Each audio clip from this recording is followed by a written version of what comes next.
Good evening. Welcome to Speaking About. My name is Haywood Fennell. This program is sponsored by Triad Veterans League Incorporated. And we have a lot to talk about this evening, and we have one that can talk back, has been talking back for some time in this community. We have a radio station general manager, 106.1 FM. Brother Charles Touch Muhammad. My pleasure. Nice to see you, brother. It's always a pleasure Thanks to so be much in your for presence. taking the time to come in and just say some things that concern our community. There's so much going on. Some of the problems, as you know, are systemic, meaning political, over a period of years.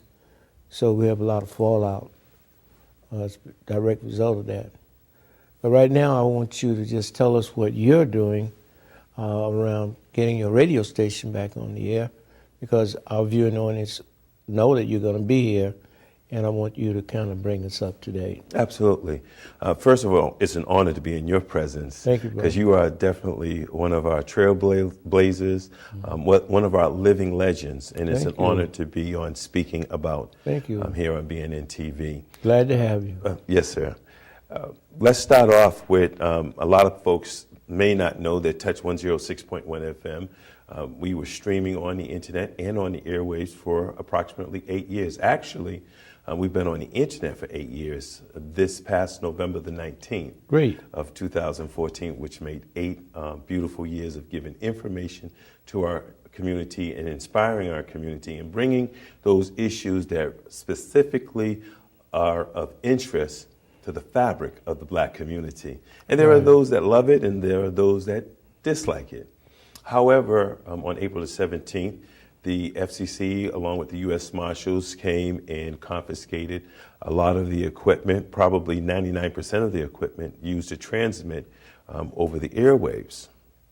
However, since then, we have gathered petitions during the summer, and we were able to be the first unlicensed radio station to get a question on the ballot. Wonderful. And how that worked out was we needed exactly 250 registered, certified signatures from a specific district. We have the 7th Suffolk District, where our state representative, Gloria Fox, is our representative of, and then we have other state representatives like Russell Holmes and Evandro Colaville and the rest. However, we did garnish 2,000 certified signatures. However, those 2,000 certified signatures didn't add up to 250 certified in each district. We were able to garnish 250 certified registered voter signatures in the 7th Suffolk District, which is the district of Gloria Fox. And a lot of people may not know, to put together a campaign such as that would have cost $8,000 per district. So we were able to get a beautiful contribution from the Massachusetts Nursing Association that contribute $8,000 to the 7th Suffolk District, and that's how we were able to get the petition. Let me just interrupt you for a minute, because You know, you do a lot of work. You've been doing a lot of work. So my question is, were you surprised that someone would come to help you? Yes and no. Okay. What's it been like for you personally, since you're not the voice? You are the voice, but you don't have the station. We're not on the airwaves. However, Right. we're not reaching that 190,000 listeners every day that we normally would have reached in Okay. that 3.5-mile radius. However, we still reach 10,000 listeners on the internet, and we're in 100 different countries. Right, So, but my question was, yes, sir. how did that affect you personally? Personally, I was hurt. I was devastated. Okay. I cried inside, and you might have heard it in the YouTube video that someone took a YouTube video of the exact time that the FCC and the U.S. Marshals were removing things, and there's a 12-minute clip of me expressing the hurt Right. for the fabric of the black community. Okay. And it was me, but the picture is bigger than Brother Charles. Right. We have to look at losing a voice for our community, Okay. for the underserved community. Our guest this afternoon, rather this evening, is Brother Charles from Touch 106 FM. That's right. 1 FM, right? That's right. And we're talking right now about the fallout from the closing of the radio station that we all loved every morning, afternoon, all day,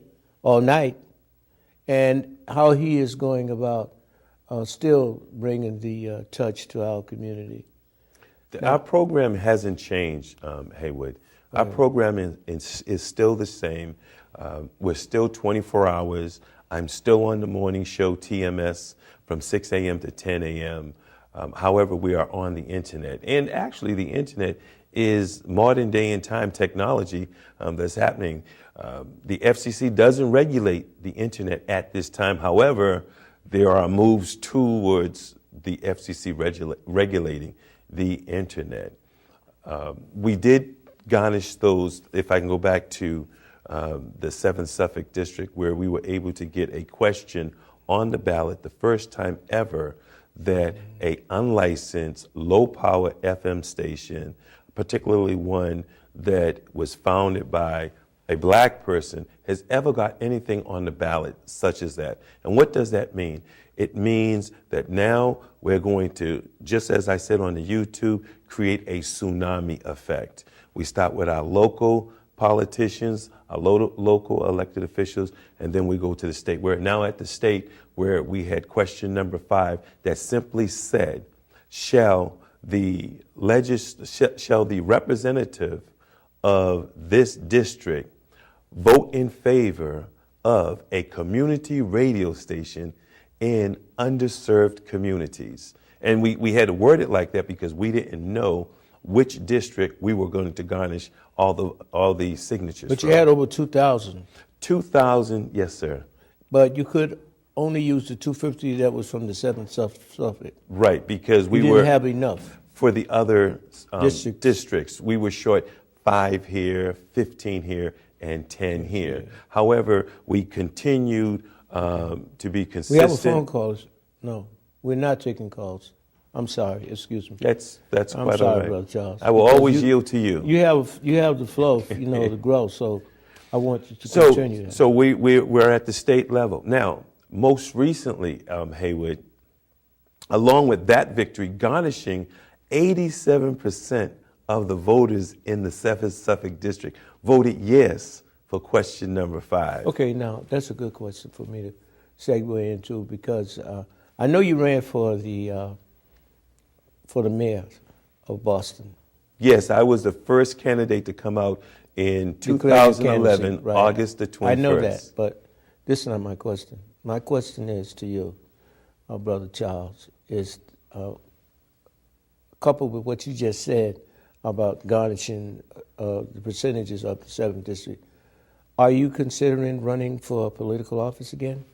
There's always a possibility of doing anything that the mind can conceive and believe. I have definitely been approached about running for city council at large, about running for district city council. We got to interrupt you. We have a phone call. Hello, caller. Hello. Hello, I just wanted to call in and chime in on the radio conversation for a second. Yes. I read last night when I received an email from Reverend Bruce Wall that a local license was given to LaSalle College and Bruce Wall Ministries, and I wondered if that would impact Brother Charles' venture to go out there and pull in a license for himself. I wondered if that was like a one-time license for us in Boston or what that means. Thank you, viewer. Yes, it is a one-time license that's been given out. Licenses have been, low-power FM radio station licenses are free. They've been available since the year 2000. However, they have never been given out. In 2009, I decided to walk across America to open up the floodgates and to bring awareness to low-power FM radio so that licenses would be available. And for our viewers, you probably don't know that in 2009, I ended up walking 702 miles. I was met by 200 different organizations and low-power radio stations in Washington, D.C. And there we were able to give a letter to President Barack Obama, speak before members of Congress. 2010, the House of Representatives voted unanimously for the Low Power FM Radio Act bill, which I was spearheading along with some other entities, Prometheus Radio Project, and some other community radio stations. Would that mean that you could still get a license? That's my real question. The question is that there is the possibility